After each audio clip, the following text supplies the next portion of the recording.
Good morning, Guardians. The Hijabi Gamer here, and it's Friday. And yeah, I don't have my camera set up today. Just this week. I'm taking a week off. Still not ready to go. So, anyway, it's Friday. Zur is, as you can see, not in the tower because we are not at the tower, but he is in the solar system and he's brought some good stuff. Now, in case you don't know, Zur does sometimes show up in the reef. It's not very often. I think one of the reasons is simply because you need to unlock the reef. So some people do not have access to the reef immediately, and so they can't get to Zur. He's only in one location when he's in the reef, and you know he's in the reef because Zur arrives for me at Friday at 5 a.m. New York time, and he leaves on Sunday 5 a.m. New York time. That is important. He's only in the tower or the reef for 48 hours. Again, New York time, Eastern Standard Time. He arrives Friday morning, 5 a.m. And he leaves Sunday morning, 5 a.m. So, because people still do ask me, they'll message, leave a comment like in the evening on Sunday, where is Zur? He does not stay until reset. He reset also in Destiny 1 is earlier. So reset in Destiny 1 is Tuesday morning, whereas Destiny 2 it's in the I think it's afternoon. So as you can see, he is in the reef, and this is original Destiny. If you go to the tower right now during this time period, you will not see the little purple mark on the stairs. That's how you know automatically he's in the reef and not in the tower. If the purple mark is by the stairs, he's in the tower. You just may have missed him. So anyway, there's always one location. As you can see, there's the postmaster and your vault. There's only one location he always is in when he's in the reef, and that is you head to the right, and there's this little corner. Oh, that would be cool to be able to go all the way over there. He's right over here, and he's always here. So if you look back, you can see there's. So he's got this week, he's got some decent stuff. I mean, first of all, he's got one of my favorite guns in the game, which is the Suros Regime. Now, oh, by the way, here's Red Death. Original Red Death. They did bring back Red Death to Destiny 2, which is pretty cool. I do think Red Death is one of those weapons, at least in Destiny 1, that you need. As soon as you can get it, get it. It's a good weapon to have. But anyway, he's bringing with him Suros Regime with Basilisk's Glory. Basilisk's Glory is this ornament here. It's my favorite ornament for Suros Regime. Suros Regime really doesn't have that much of a perk, but the reason I really liked Suros Regime was the rate of fire versus impact. So you get these guns with really high rates of fire, but almost no impact. But Suros Regime has a decent fire rate and a decent impact.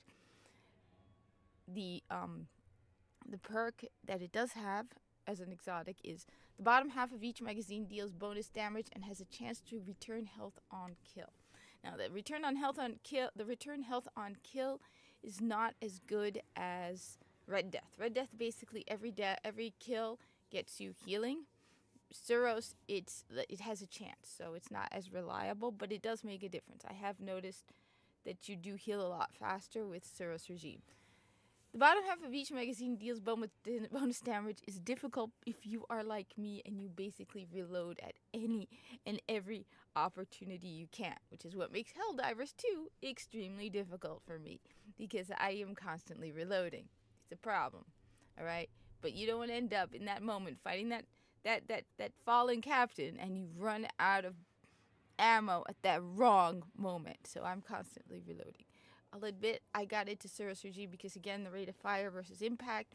And then I picked up doing Wrath of the Machine, Genesis Chain, and it has a similar rate of fire to impact.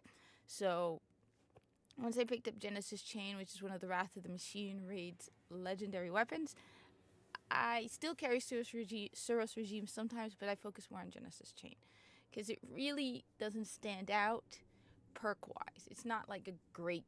There's a lot of better exotics than Suros Regime. So once you get Genesis, at least when I got Genesis Chain, I basically stopped using it.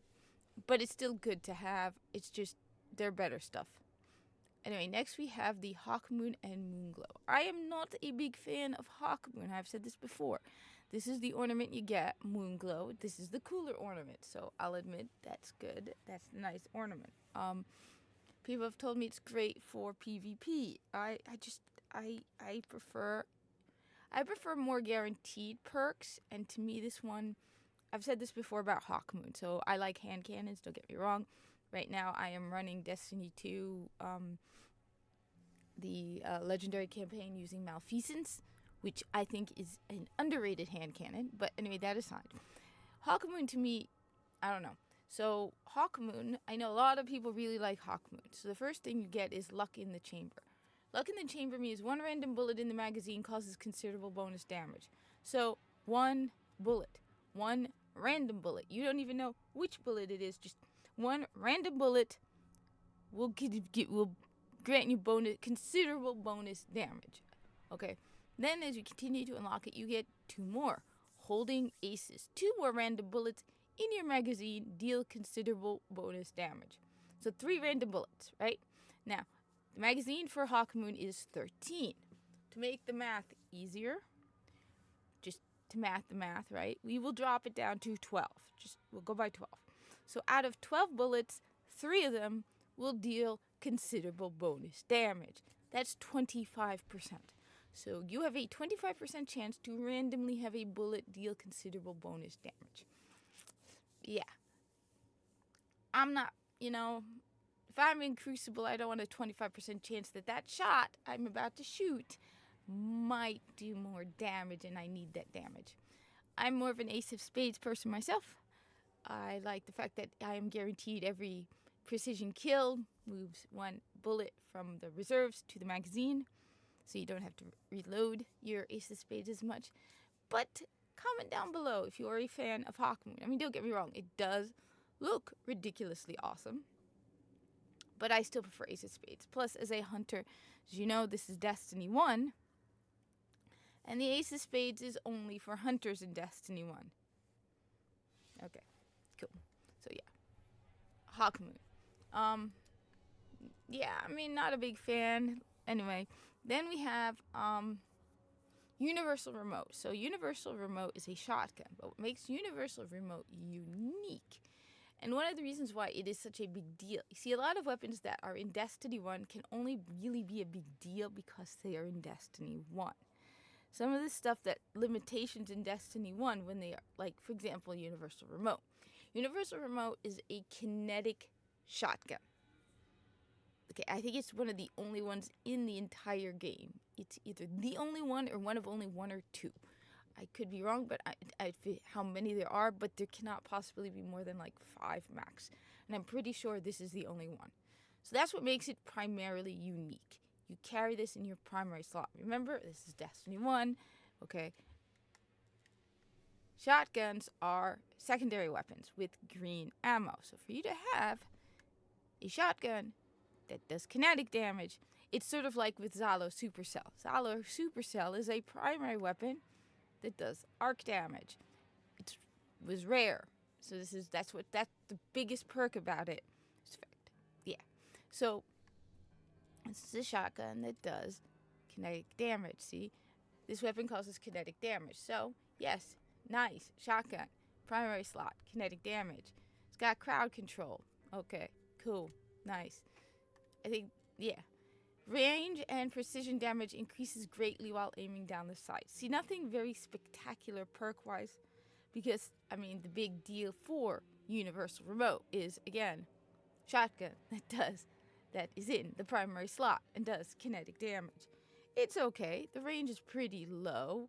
I remember using it. I haven't really used it very often. I remember using it on the Dreadnought, being surprised at how low the range was. Maybe I'll use it like this weekend. I will definitely not be playing Destiny 1 because I'm playing Destiny 2, and I'll be playing Warframe on Sunday, but maybe I'll dig it out at some point to remind myself the quality. I should go back and replay some of these guns so I can give even more information about them, because some of them I rarely use, like Universal Remote. I remember using it was one of my first exotic drops, so I don't remember much about it other than the fact that it was an exotic drop for a Nightfall that I soloed. And it was the one with the Archon Priest on Venus. That's about all I remember. Anyway, now we have the gear. So let's see who wins. Honestly, right now, I'm leaning towards the Hunter because I know what that is. So for the Titan, we have Helm of Inmost Light. Again, I can't help but wonder if these names are a little long. Like, when you're about to head off into battle, and there's the 6 of you preparing for a raid, right? I'm not talking like player-wise. I'm talking like Guardians getting ready to head off on a mission. And one Titan turns to the other. You're bringing your Helm of Inmost Light? Or are they going to be like, you're bringing your light helm, right? Kind of thing. Anyway. Provides death from above and headstrong for Fist of Havoc. So I will admit I'm not entirely sure what that is. I know this reminds me a lot of the Graviton Forfeit for the Hunter. And I feel like those are a little disappointing because basically, so I'm not on a Titan, but with the Graviton Forfeit, it basically it grants Shade Step, but you have to be a Night Stalker. So basically, it automatically unlocks Shade Step as well. So you have 2 options here instead of 1. Personally, I think it would be so much better if you use the exotic Graviton Forfeit, you can use Shade Step on every class. Instead, it's like, yeah, you have to. That's what I was. So it's like, yeah. So that's why when I see something like this, where it's like gain death from above and headstrong, I'm guessing you only use it on the class that those belong to. Let me know, Titans. But I feel kind of disappointed. Now, on the positive side, this definitely does pass the Corpus Helmet test. So it's not too big. All right. It's decent. Like I said, there's the Corpus Helmet test. If your helmet is bigger than the Corpus Helmet, you have failed the Corpus Helmet test. And you will have to live knowing that the Corpus are laughing at your helmet. Okay? Cool. Next, we have one of my favorite exotics for the Hunters, which is the Don't Touch Me's. Okay? These are awesome. All right? These are brilliant. I use these especially when I soloed the beginning of Crota's End. Now, I haven't done this in a while, so if you come to me like tomorrow and are like, hey, we're running Crota's End, can you do the beginning of Crota's End solo, the Thrall? I'll be like, yeah, no. I haven't done it in years, and you have to memorize the path, and you learn a system, like, you have to memorize the path of the torches, or the like, light tower thingies. My brain is freezing on. And it's not that easy. But I used to do it on, like, master difficulty, all right? Or whatever, hardcore difficulty. Again, it's early in the morning on Friday. So what's nice about the Don't Touch Me's and why they're great for example, the Thrall at the beginning of Crota's End. Taking damage from a melee attack makes you briefly invisible. So every time a Thrall hit you, you go invisible. And these are Thrall. They are not exactly the smartest tool in the shed. If you go invisible in front of them, they will forget you were there. Which is great. So much fun to torment Thrall. There's nothing more fun than just making the life of Thrall miserable. I love standing on a thing, like just right above them. So they're like screaming and trying to grab at you. And you are just shooting at them from above. Yeah. It's just so much fun to annoy Thrall. So the Don't Touch Me's are great because of that. They're just great. Now, crazy story, this happened to me twice. I used to go on Bungie.net, and at one point I wanted to solo the beginning of Crota's End. So I left a message there saying, hey, Bungie, can Xur bring Don't Touch Me's? And 2 weeks later, the Don't Touch Me's came up. This happened twice, because I also asked for them to bring Zalo Supercell. And 2 weeks later, Zalo Supercell, Xur carried it. Now, maybe it was entirely coincidence, but the fact that it happened twice... Anyway, I was ridiculously excited. I spent hours practicing so I could get through Crota's End. And if I wasn't playing Destiny 2, I would do it just so we could run Crota's End. But honestly, King's Fall is the raid I really want to do. So anyway, Don't Touch Me's. Good. I would place it above the Titan one just because, I mean, come on, it's a good Hunter Exotic. This is a very good Hunter Exotic. Not as good as, say, Celestial Nighthawk or the Frosties, but definitely a good hunter exotic. Excuse me. Finally, okay, we have the Obsidian Mind for the Warlock. Now, don't get me wrong, that thing looks ridiculously awesome. Nova Bomb kills reduce the cooldown of your next Nova Bomb. You know what? That sounds actually pretty decent. I really don't remember running Void Warlock, but I'm guessing Nova Bomb. I've seen Ikora Ray do Nova Bomb. I've seen others do Nova Bomb, and you know what?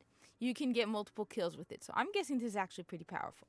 This sounds actually pretty sweet. So let me know, Warlocks, in the comments below. I normally do not compliment you guys because you have Ikora Ray, and she's not as cool as Cayde 6. We all know that. Come on. The one thing that made Destiny 2 Final Shape just 100% a million times better was the addition of Cayde. I mean, it doesn't matter why he came back. It's Cayde. And he made everything awesome. And that's all that matters. So, yeah, sorry, Warlocks. Ikora will never be Cayde. But this is still pretty cool. Nova Bomb kills reduced. That sounds actually decent. So the hunters get spot number 1 because, seriously, the Don't Touch Me's are very good. Obsidian Mind is number 2. And Titans, I hate to break it to you, you get to be the bottom of the barrel this week. Sorry, Titans. But, well, yeah. I mean, you still kick butt, alright, Titans? You still kick butt. Okay? Anyway, then we have the Legacy Engram. I've picked up a couple of these. I don't think I have any here with me. Oh, here it is. This is one of the Legacy Engrams I picked up. As you can see, it is a 170 and requires level 20 ACD/O feedback fence. This was first off, as you can see, it requires Titan class. Excuse me. So even though me on my hunter, I picked up the Legacy Engram, I got something for a Titan. Do I look like a Titan? No, I do not. But I got a Titan item. Okay? As you can see, it's 170, so, because it's a, year 1 exotic, alright? As I said, sometimes you will get the year 2 unlock as well, but usually you'll just get a year 1 thing.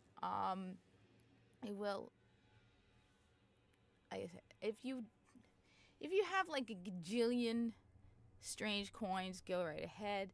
But really, what you should be focusing on is unlocking the year 2 stuff first.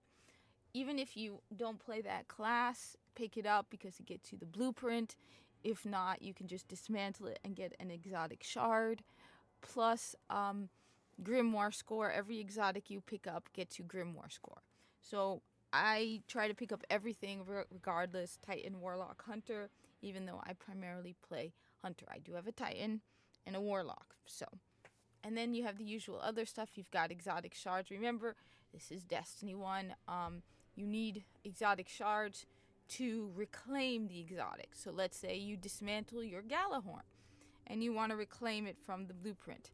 You need a strange coin to get one. Not a strange coin. You need an exotic shard to reclaim your exotic. And then you need an exotic shard to infuse it. So when you do reclaim an exotic from the blueprint, I believe it's only 350 light. If you can infuse legendaries into exotics, so you can bring it up to 400 using a legendary. However, you will need a second exotic shard to do that. But there's 7 strange coins, and if you're like me, you eventually end up with Lone Hawk. This is just for you in particular. I have 12, and I think I have 15 on PlayStation. So the other thing, heavy ammo synths, you name it, these are pointless. Don't waste your strange coins, just get heavy ammo synths. These I constantly forget to use. And this I actually used one once. Glass needles. So it changes the properties. I mean, it's not like, anyway. Thank you for watching. Like, comment. Oh yeah, I have been playing Destiny 2. I have been soloing the campaign on Legendary. It has not been as bad as Lightfall, like gameplay wise. Lightfall sucked when it came to gameplay as well as story. It's not as hard as Witch Queen. Witch Queen was definitely a lot harder, but the addition of Cayde just makes everything better. Just getting to do missions with the Vanguard, which really isn't a spoiler because it shows up in the trailer. You see, I mean, saying Cayde 6 comes back isn't a spoiler because it's in the trailer. So, I'm just doing missions with the Vanguard. The location is gorgeous. The Pale Heart, or whatever it's called, is gorgeous. I won't deny that that looks great. I haven't finished the campaign, so I don't know what happens after the campaign. But yeah, it's pretty good so far. You know, you're feeling that old Destiny hero mode kind of thing, saving Earth, being a guardian, kicking butt, taking names, being awesome. And that is something I miss from Destiny, just being the hero instead of being the oppressive guardian who, yeah. Anyway, I will be playing Destiny 2 on Saturday, and I will probably be playing Warframe with Lone Hawk on Sunday. Thank you for watching. Like, comment, subscribe, and I hope to see you in the tower. Where's the button? Okay.